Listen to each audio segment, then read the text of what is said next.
একটু নামবে না, দাঁড়াও দাঁড়াও দাঁড়াও।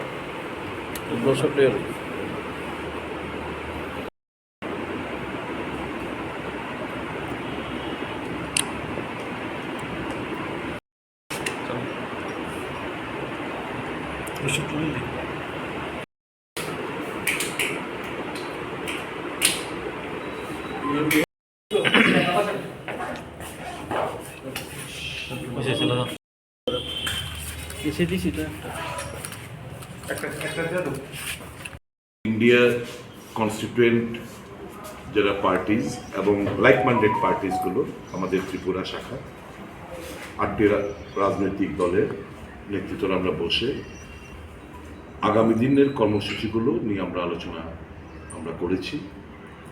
আজকে আপনারা দেখেছেন দুটো মিছিলই আপনারা দেখেছেন, মনোনয়নপত্র দাখিল হয়েছে ভারতীয় জনতা পার্টি এবং কংগ্রেস প্রার্থী ইন্ডিয়ার ক্যান্ডিডেট আশিস কুমার সাহার সমর্থনে। দুটোর মধ্যে যে পার্থক্যটা সবাই বলা বলি করছে আগরতলা শহরের মানুষ, একটা চিত্র পরিষ্কার, জোর করে এনেছে অর্ধেকের বেশি লোক হাঁটেনি, তাদের মধ্যে কোনো প্রাণ ছিল না, উৎসাহ ছিল না, উদ্দীপনা ছিল না। আর আমরা এই ইন্ডিয়া জোটের হয়ে যারা লড়াই করবে বলে দৃঢ় প্রত্যয় নিয়ে মাঠের মধ্যে নেমে লড়াই করছে, তারা আজকে পুরো উৎসাহ উদ্দীপনা সাহস, বুকে সাহস নিয়ে তারা কিন্তু আজকে আমাদের অংশগ্রহণ করেছেন, পার্টিসিপেট করেছেন। এবং রাস্তার দুপাশে মানুষের যে সারা আমরা উপলব্ধি করলাম, দেখলাম, চাক্ষুষ করলাম। ভারতীয় জনতা পার্টির মিছিল যখন যায়, মানুষের মধ্যে একটা আতঙ্ক তটস্থ বিরাজমান ছিল।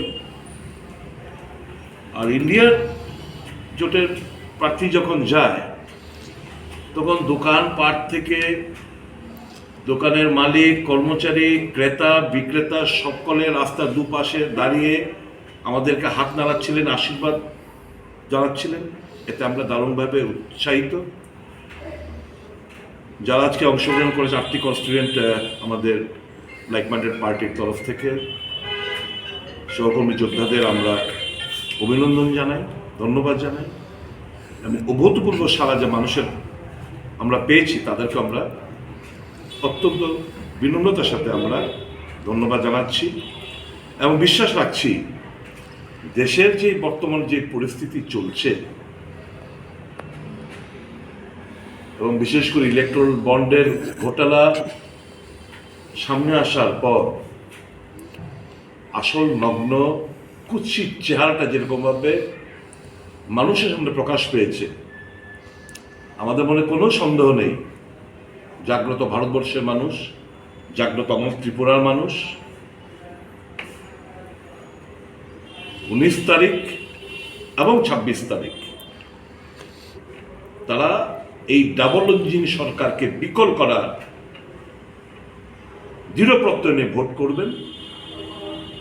এবং আবেদন থাকবে সকলের কাছে, ভয় ভীতি উপেক্ষা করে ত্রিপুরার যে আমাদের ঐতিহ্য, উৎসবের মধ্যে যে ভোট, যে ভোটে সামিল হওয়ার জন্য যে যার ভোট দেবে, উৎসবের মাঝে যে ভোট দেবে, কাজে সকাল সকাল বেরিয়ে এসে সমস্ত ভয় ভীতি প্রলোভন উপেক্ষা করে মানুষ আমাদের আশীর্বাদ করবেন, সে বিশ্বাস আমাদের রয়েছে। আগামী দিন আপনারা জানেন কানাইয়া কুমারকে আজকে আসার কথা ছিল, কানাইয়া কুমার এবং সুপ্রিয়া সিমেন্ট। কানাইয়া কুমার ছাত্র যুব সমাজ ত্রিপুরার মাঝে মানুষ অপেক্ষায় ছিলেন, উনি এসে কথাবার্তা বলবেন, শুনবেন, কিন্তু এটা হতে দিলেন না। আমি ইলেকশন কমিশনকে আমি দোষ দেব না, কিন্তু তাদের ব্যর্থতা আমি মনে করে দিতে চাই। যারা এই সমস্ত পারমিশন রেকর্ড করে, তারা শাসক গোষ্ঠীর চাপে পড়ে এই সমস্ত পারমিশনগুলো দেয়নি। যেমন ফায়ার ব্রিগেড, পিডাব্লিউডি, বিভিন্ন এই ধরনের ওয়াটার সাপ্লাই, ইলেকট্রিসিটি ডিপার্টমেন্ট, এদের থেকে খুচরো খুচরো যে পারমিশনগুলো নিয়ে জমা দিত, এরা পারমিশন না দেওয়ার প্রেক্ষিতে যারা পারমিশনটা দেওয়ার কথা তারা দিতে পারে। কাজে আমাদের এখানে মাইক লাগাতে দেয়নি, আমাদের মঞ্চ করতে দেয়নি, রিগ্রেট করেছে কালকে কখন সন্ধ্যাবেলার পর। তারপরে আমরা কথা বলে আমরা ওনাকে অনুরোধ করলাম যে আপনার আসার দরকার নেই, আপনারা একটা ফার্দার একটা ডেট আপনার সঙ্গে আলোচনা ক্রমে আমরা ইন্ডিয়ান যারা কনস্টিটিউয়েন্ট পার্টি রয়েছে আমরা বসে 2 দিনের প্রোগ্রাম আপনার করতে হবে। উনি রাজি হয়েছেন এবং উনি আসবেন খুব শীঘ্রই।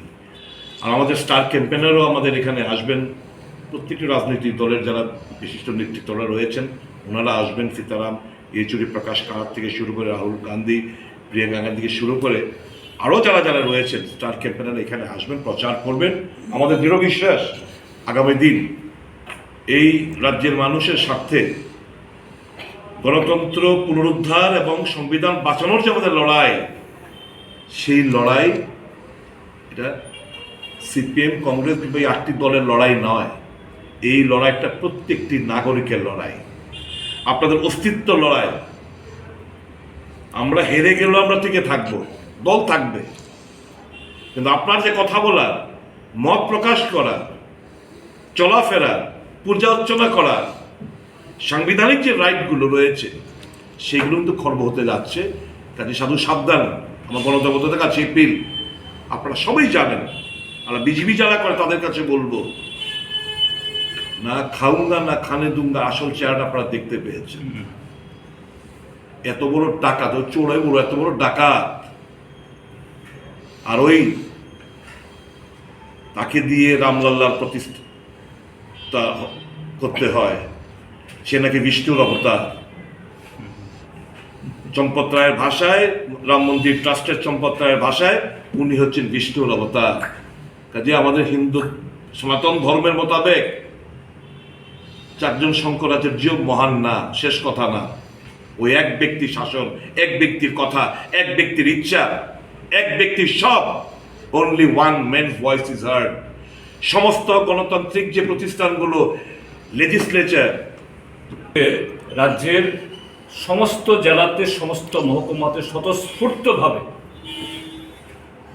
এই যে 8টা দল আমরা মিলিত হয়েছি, তারা আমাদের যেদিন 20 তারিখে যেদিন আমাদের প্রথম সভা হয়, প্রথম এরকম একটা কমিটি আমরা করি, তার 4 দিনের মধ্যে সর্বত্র এই কমিটি তারা বসেছে এবং তৃণমূল স্তর অব্দি প্রচারে অ্যাসেম্বলি পর্যন্ত কমপ্লিট যৌথভাবে তারা যাচ্ছে। 60টা অ্যাসেম্বলি। তো আজকে আমরা ঠিক করেছি প্রত্যেক মহকুমাতে এবং চেষ্টা করা হচ্ছে প্রত্যেক বিধানসভা কেন্দ্রে এই ইন্ডিয়া মঞ্চের নামে একটা যৌথ জনসভা আমরা করব। রাজ্যভিত্তিক তো হবেই, বা 2টি লোকসভা কেন্দ্র ভিত্তিক, পূর্ব এবং পশ্চিমের সর্বভারতীয় নেতৃত্বের উপস্থিতিতে। যেহেতু পশ্চিমেরটা 19 তারিখে ভোট, সামনে এই সংক্রান্তি মাস পড়লা, কাজে তার আগেই আমাদের করতে হবে। আমরা কনফার্মেশন হওয়ার পর এটা আমরা জানাব। তো এইভাবে আমরা এগোচ্ছি এবং প্রশাসনের কাছে, কমিশনের কাছে আপনাদের মাধ্যমে আমরা এই অনুরোধ জানাবো। এটা অনুরোধ নয়, এটা তারা এই সাংবিধানিক ভাবে তারা দায়বদ্ধ। আজকে দেখা গেছে অন্যান্য দলের কিছু প্রচার বা এই কি বলে প্রচার সামগ্রী, পতাকা উঠিয়ে ফেলছে প্রশাসন, কিন্তু শাসক দলের আগরতলার যে সমস্ত আইল্যান্ডগুলোতে এটা সাজিয়ে রেখেছে প্রশাসন, টাচ করেনি। যদিও আমাদের আপত্তি জানানোর পর এখন শুনছি বিকালবেলা কিছু ধরেছে। এটা এখানে নয়, সারা ত্রিপুরার জন্য করে।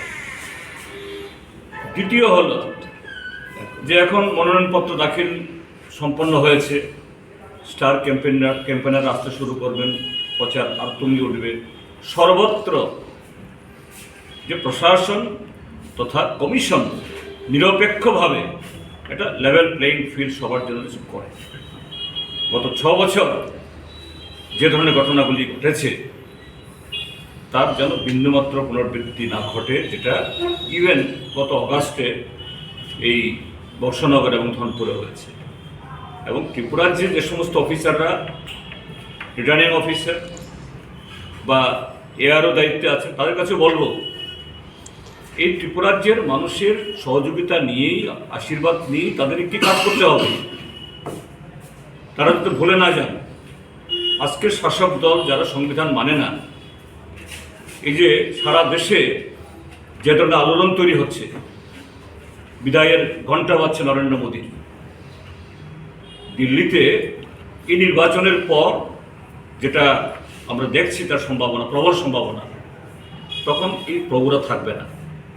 কাজেই তাদেরকে বলবো নিরপেক্ষভাবে, কেউ, আমরাও চাই না যে আইনের ঊর্ধ্বে বা আমাদের প্রতি কোনো ধরনের অনুকম্পা বা বেশি ফেভার তারা কোনো আমরা চাই না। কাজে আগে থেকে বলে রাখছি আমরা। এই হলো মোটামুটি আজকে আমাদের আলোচনা, এবং আপনাদের মাধ্যমে আবারও রাজ্যবাসীকে আমরা ধন্যবাদ জানাবো যে এভাবেই তাদের সে সমর্থন সংবিধানের প্রতি এই প্রেমিক দায়িত্ব পালনে যাতে তারা এগিয়ে আসেন। এবং আজকের মতো আমরা আগামী 1 এপ্রিল,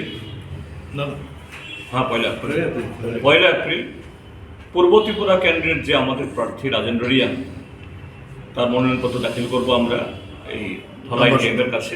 11টার মধ্যে আমাদের সমস্ত নেতৃত্ব সেখানে পৌঁছবে, এবং ওই কেন্দ্রে কাছাকাছি মহকুমার লোক তারা বেশি আসবেন, কিন্তু ওই কেন্দ্রে অন্য জায়গা থেকেও লোকরা, যারা আজকে আমাদের কথা ছিল কিন্তু আগামীকাল, কিন্তু বিজেপি আগামীকালও তারা লিখে দিচ্ছে, যেহেতু জায়গাটা ছোট, কাজে যাতে কোনো ধরনের এই সেরকম অসুবিধা না হয়, আমরা আমাদের ডেটটা আমরা পরিবর্তন করেছি। কাজে আপনাদের মাধ্যমে রাজ্যের সমস্ত অংশের মানুষকে সেই 1 এপ্রিলও আজকের মতো অংশগ্রহণ করার মধ্য দিয়ে গণতন্ত্রের প্রতি, গণতন্ত্র রক্ষার যে আমাদের যে আকাঙ্ক্ষা, এটাকে আরও শক্তিশালী করার জন্য আমরা আবেদন জানাবো। আমাদের নেতৃত্ব সবাই ওইখানে